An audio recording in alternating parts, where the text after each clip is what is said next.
নলা আর পায়ার জন্য চট্টগ্রামে বিখ্যাত দস্তগীর হোটেল। ভোরের আলো ফোটার সাথে সাথেই নলা খেতে এখানে ভিড় জমান ভোজন রসিকরা। এবার সেই হোটেলে অভিযান পরিচালনার পর সামনে এসেছে ভেতরে নোংরা পরিবেশের তথ্য। নানা অনিয়মের কারণে এই হোটেলকে 40,000 টাকা জরিমানা করেছে চসিকের ভ্রাম্যমাণ আদালত। এ যেন উপরে ফিটফাট, ভিতরে সদরঘাট। মিস্টেড ওনারা দেখতে দেখুন পোষা মাংস।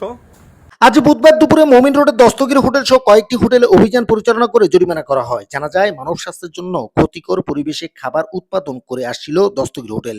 এছাড়াও খাবারে অনুমোদিত রং মেশানো সহ নানা অনিয়ম পাওয়ায় জরিমানা করা হয় তাদের। দস্তগীর হোটেল ছাড়াও অস্বাস্থ্যকর নোংরা পরিবেশ, ইফতার সামগ্রী তৈরি, খাবারে ক্ষতিকর হাইড্রো সহ নানা অনিয়ম পাওয়ায় কাজীর দৌড় রেডিয়েন্স রেস্টুরেন্টকে 50,000 টাকা ও আন্দরকিল্লা মোড়ের মিট অ্যান্ড ইটকে 10,000 টাকা জরিমানা করা হয়েছে। অভিযানে নেতৃত্ব দেন চসিকের নির্বাহী ম্যাজিস্ট্রেট চৈতি সর্ববিদ্যা। নিউজ ডেস্ক, প্রথম কণ্ঠ, চট্টগ্রাম।